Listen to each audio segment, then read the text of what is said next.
الله وبركاته نحمده ونصلي على رسوله الكريم أما بعد فأعوذ بالله من الشيطان الرجيم بسم الله الرحمن الرحيم أبشروا يا أمة محمد فقد أتاكم الله من نصره صدق الله العظيم۔ میرے اور ہمارے چینل کی طرف سے تمام مسلمانوں کو رمضان کا ساتویں روزہ مبارک ہو۔ آج کا ہمارا عنوان ہے دعائے کی فضیلت پر اور اللہ کی رحمت کیسے اترتی ہے۔ اللہ فرماتے ہیں ابشروا یا امت محمد، اے امت محمد تمہیں بشارت ہو، فقد اتاکم اللہ من نصری، تمہارا رب تمہارے مدد کے لیے آ گیا۔ اللہ کی مدد کیسے اترتی ہے؟ ایک شخص رات میں سو رہا تھا، اسے نیند نہیں آئی، بے سکون تھا۔ وہ اپنے گھر سے نکلا، گاڑی نکالا اور راستے میں چلا۔ ایسے ہی راستے میں چلتا رہا، اسے مسجد نظر آئی، وہاں پر اتر گیا، مسجد میں گیا نماز پڑھنے کے لیے۔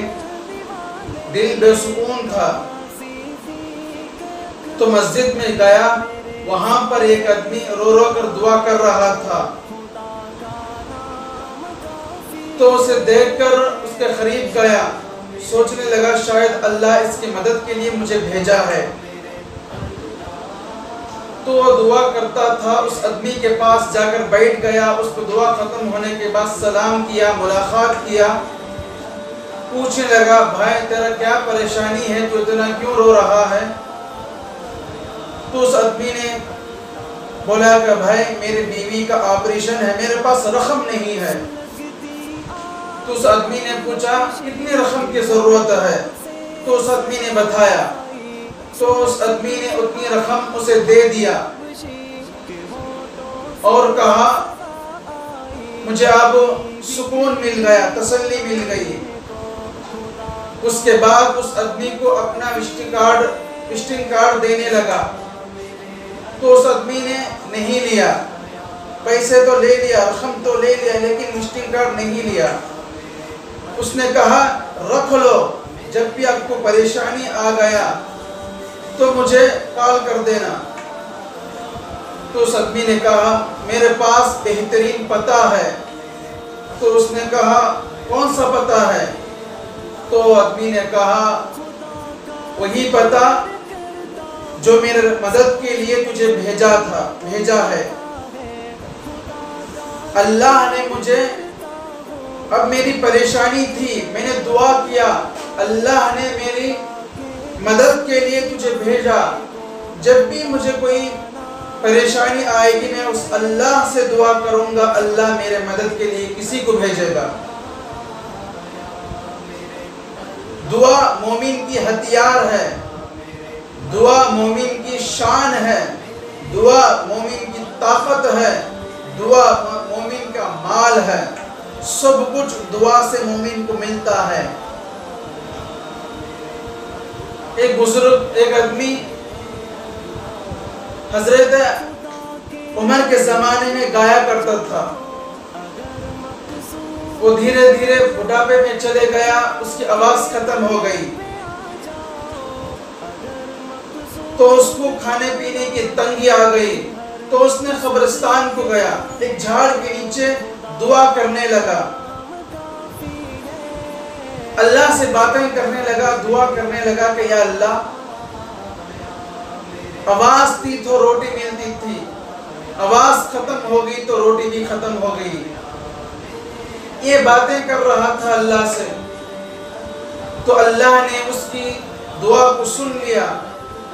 حضرت عمر کو ان کی مدد کے لیے بھیجتے ہیں، حضرت عمر نے قبرستان میں داخل ہوتے ہیں، ان بزرگ نے آواز سن لیا کہ شاید کوئی آ رہا ہے، پیچھے مڑ کر دیکھے تو حضرت عمر ہیں، وہ اٹھ کر بھاگ گئے، کیونکہ حضرت عمر ماریں گے، قبرستان میں اس وقت کیا کر رہا ہے، یہ سوچ کر اس نے بھاگے تو حضرت عمر بھی ان کے پیچھے بھاگ رہے تھے۔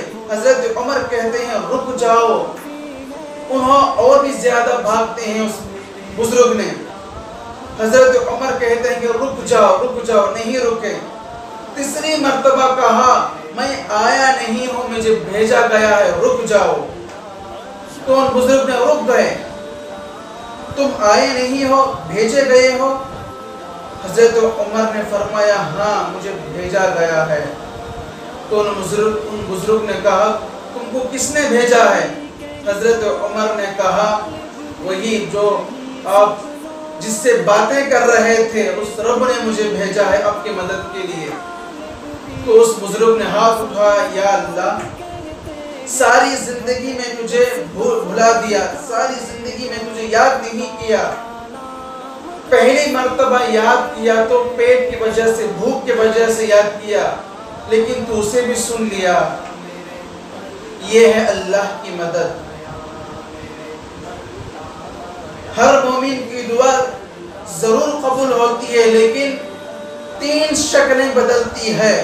دعا کی شکل 3 شکلیں ہیں۔ جب کوئی دعا کرتا ہے فوراً اسے دی جاتی ہے، یا نہیں تو بعد میں آنے والی مصیبت روک دیا جاتا ہے۔ تیسری شکل آخرت میں اس کا بدلہ دیا جاتا ہے۔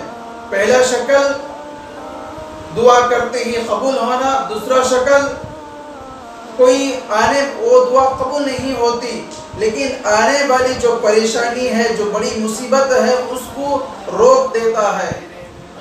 تیسری صورت آخرت میں اس کا بدلہ ملتا ہے۔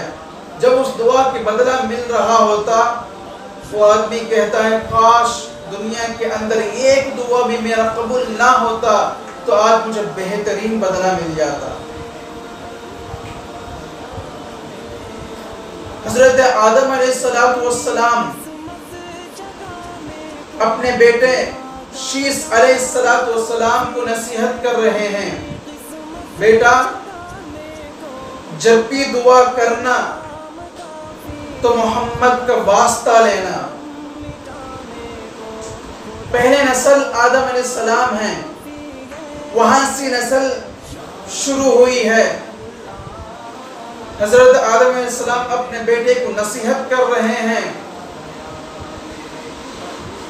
جب بھی ضرورت پڑے اللہ سے مانگتے وقت محمد کا واسطہ لینا۔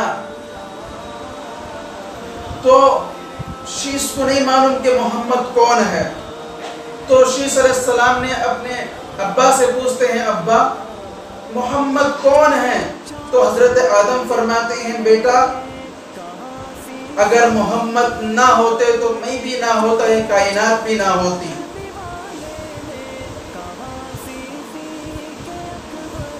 جب اللہ نے مجھے جنت میں چھوڑا، مجھے اور حوا کو جنت میں چھوڑا، تو ہم کو ایک جھاڑ کے قریب جانے سے منع کیا تھا۔ جب ہم اس جھاڑ کے قریب بھی گئے، اس دانے کو بھی کھا لیا، تو اللہ نے ہم پر ناراض ہوئے۔ وہ ایک گناہ کیا تھا، اللہ کے حکم کو توڑا تھا، اللہ کو ناراض کیا تھا، اللہ نے اس دانہ کھانے سے منع کیا تھا، ہم نے اس دانہ کھا لیا، اس کی وجہ سے اللہ نے مجھے جنت سے دنیا میں چھوڑ دیا۔ میں ایک دانہ کھانے کی وجہ سے اللہ نے مجھے جنت سے دنیا میں چھوڑ دیا، میں ایک دانہ کھانے کی وجہ سے اللہ نے مجھے گھر سے بے گھر کر دیا، ایک گناہ کرنے کی وجہ سے اللہ نے مجھے جنت کے لباس کو نکال کر دنیا میں چھوڑ دیا۔ جب میں دنیا میں آیا تھا میرے جسم پر کوئی کپڑے نہیں تھے، میں ایک گناہ کیا تو اللہ نے مجھے اور میرے بیوی حوا کو دور کر دیا۔ میں ایک گناہ کرنے کی وجہ سے اللہ نے مجھے 300 سال میری دعا قبول نہیں کی۔ 300 سال تک میں روتا رہا، شرمندگی کی وجہ سے میں آسمان کی طرف نہیں دیکھا، میں نے اللہ کے حکم کو توڑا، میں اللہ کو ناراض کیا، اس وجہ سے شرم کی وجہ سے ہم نے آسمان کی طرف نہیں دیکھا۔ 300 سال مسلسل دعا کرتا رہا، روتا رہا، لیکن اللہ نے میری دعا کو قبول نہیں کیا۔ اس وقت مجھے ایک بات یاد آئی کہ جنت کے محلے میں محمد کا نام لکھا ہوا تھا، فرشتوں کے ہر پروں پر محمد کا نام لکھا ہوا تھا، اللہ کے عرش پر لا الہ الا اللہ آگے لکھا ہوا تھا، محمد الرسول اللہ۔ مجھے بات سمجھ میں آ گیا، اللہ کے بعد کسی کا مرتبہ ہے تو یہ محمد کا ہے۔ یہ یاد آ گیا، یہ سوچ کر میں نے دعا میں محمد کا واسطہ لیا، محمد کا نام لیا، یا اللہ میری دعا محمد کے صدقے سے قبول کر لے۔ جب اللہ نے میری دعا کو قبول کر لیا ہے، میں گناہ کرنے کی وجہ سے اللہ مجھے جنت سے نکال دیا، دنیا میں چھوڑ دیا۔ ایک گناہ کرنے کی وجہ سے اللہ مجھے گھر سے بے گھر کر دیا، ایک گناہ کرنے کی وجہ سے اللہ مجھے بیوی سے الگ کر دیا، ایک گناہ کرنے کی وجہ سے اللہ مجھے کپڑوں سے محروم کیا، ایک گناہ کرنے کی وجہ سے 300 سال تک میری دعا قبول نہیں ہوئی، ایک گناہ کرنے کی وجہ سے اللہ کہ قیامت تک جتنے نسل آئیں گے سب کو یہ بات معلوم ہوگی کہ ہمارے باپ آدم علیہ السلام نے یہ گناہ کرے ہیں، لیکن محمد کی امت جو گناہ کرے گی اللہ ان کو گھر سے بے گھر نہیں کرے گا۔ جو نبی کی امت گناہ کرے گی اللہ ان کو کپڑوں سے محروم نہیں کرے گا۔ نبی کی امت گناہ کرے گی تو بازو والے کو بھی یہ معلوم نہ ہوگا کہ یہ کیا گناہ کر کے آیا ہے، ان کے گناہ کو پردے میں چھپائے گا۔ اگر وہ دعا کریں گے، اللہ کا وعدہ ہے اس امت دعا کرے گی تو اس کے آنسوں کے قطرے گرنے میں دیری لگ سکتی ہے، لیکن اللہ دعا قبول کرنے میں دیری نہیں ہو سکتی۔ اس آنے والی امت اور نبی کی امت دعا کرے گی، اس کے آنسو کے قطرے گرنے میں دیر ہو سکتی ہے، لیکن اللہ اس کی دعا قبول کرنے میں دیر نہیں ہوتی۔ اللہ کا رحم ہے، اللہ کے نبی کی، ہمارا نبی حضرت پاک صلی اللہ علیہ وسلم کی شفقت اور ان کی رحمت کی چادر ہمارے سروں پر ہے۔ اس امت آنسو کے قطرے گرانے کے تو دور کی بات ہے، اس امت رونے کی شکل رکھ کر بھی دعا کرے گی تو اللہ دعا قبول کر لے گا۔ یہ ہے نبی کی امت کی شان ہے۔ ہم اس نبی کی امت میں پیدا ہو کر ہم اللہ کے حکم کو توڑتے ہیں، نبی کے سنت کو چھوڑتے ہیں۔ اللہ سے دعا ہے کہ اللہ نے ہم سب کو بھی معاف کر دے، اللہ ہم سب کو بھی دین کے بات پر عمل کرنے کی، اللہ کے حکم پر چلنے کی، نبی کے سنت پر چلنے کی توفیق دے۔ تو دوستو یہ تھا آج کا ہمارا عنوان۔ ہم اگلے دن اگلے عنوان لے کر آپ کے سامنے آئیں گے۔ ہمارے چینل کی طرف سے سب کے خوشخبری ہے، اگر آپ کے گھروں میں کوئی نعت پڑھنے والے ہیں تو آپ کے گھروں میں ویڈیو کاٹ کر ہمیں واٹس اپ کریں۔ 10ویں روزے کو ہم ہمارے یوٹیوب چینل میں ڈالیں گے۔ سب رمضان ہم مل جل کر عبادات کرتے تھے، خوشیاں بناتے تھے، لیکن یہ رمضان لاک ڈاؤن کی وجہ سے ہم ایک جگہ نہیں مل سکتے، لیکن ویڈیو کے ذریعے سے ہماری خوشیاں کو آگے تک پہنچائیں گے، اپنے رشتہ داروں کو، اپنے دوستوں کے ساتھ ہم شیئر کریں گے۔